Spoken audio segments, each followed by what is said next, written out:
I'm out on the street thinking about what is the next move. I've put some money in my pocket now, hitting, let's call it 4 singles. Maybe, there's a double in there. And so I've got some time to think about what is the next thing. And I get a call from a light bank portfolio company, and it's like, hey, this one's going to struggle again.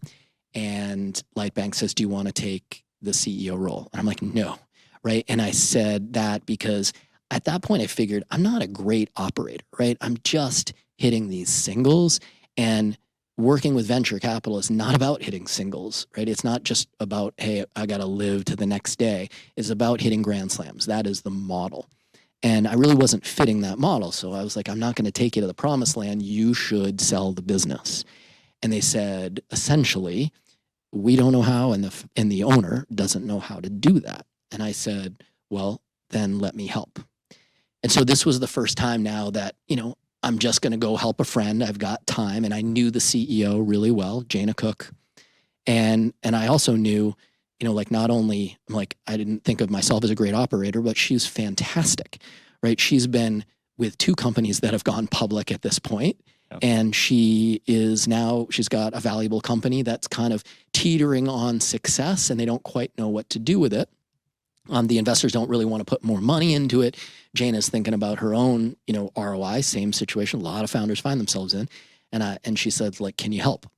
So it took about 3.5 months, but I structured, a full buyout by a private equity group, Vista Equity Partners, and they bought the business. And everybody's kind of looking around like, how did that happen? And the number was exciting.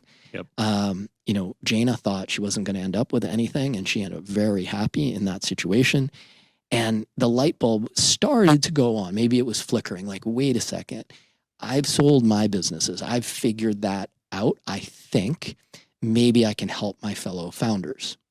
So I decided, all right, I'm going to hang this shingle. And the word gets out that I've done this, whether it's through Lightbank and venture, 2 other venture firms call and say, hey, we got a problem. We have a situation. Can you help us? And I don't want to say the businesses are problems, right? It's just we need to evaluate whether M&A, an exit, is the right thing.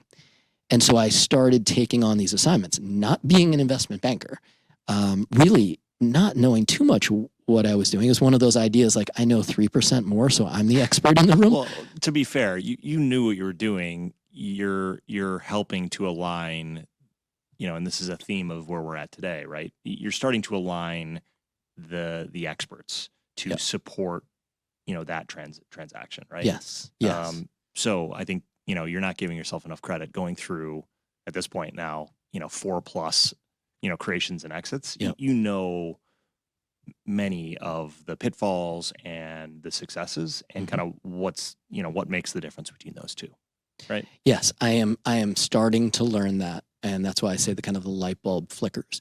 And so, as because you and I are staying close, and I'm asking for, friendly advice along the way to lots of my friends, and you're around and we're doing some golf trips. And so you're aware of what I'm thinking. And at this point, I don't have a whole lot of confidence in what I'm going to do, but it's like I was previously successful enough to have bought myself some time, right? And that's really valuable as an entrepreneur. And if I can interject as well, because you don't always give yourself the credit that you deserve, I think, for this journey.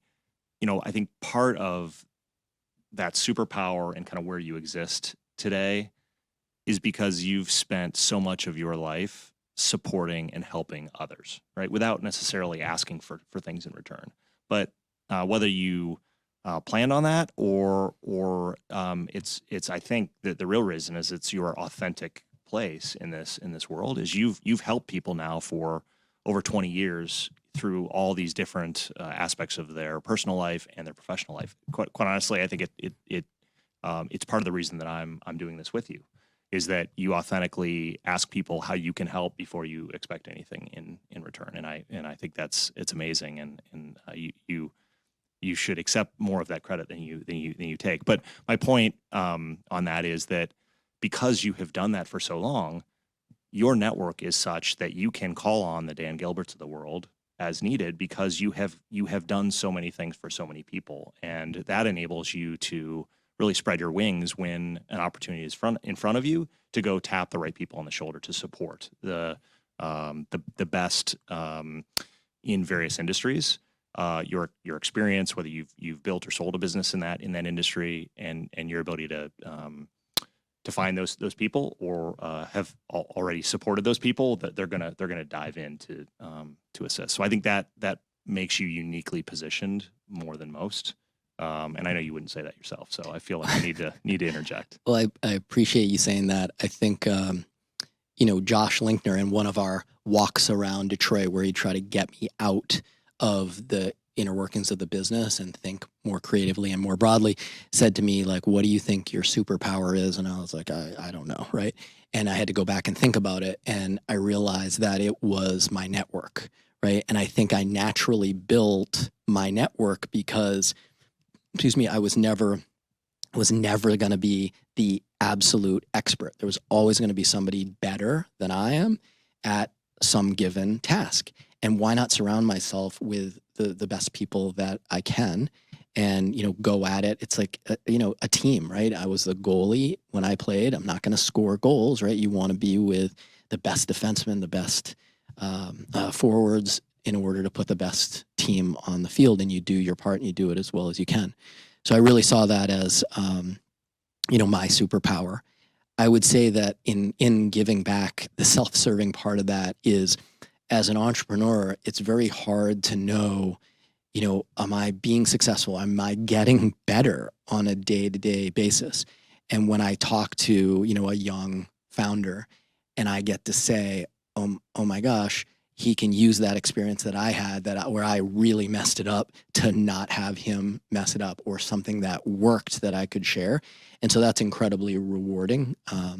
And part of being an entrepreneur for me is making sure that the next generation of entrepreneurs benefit from the experiences that we've had.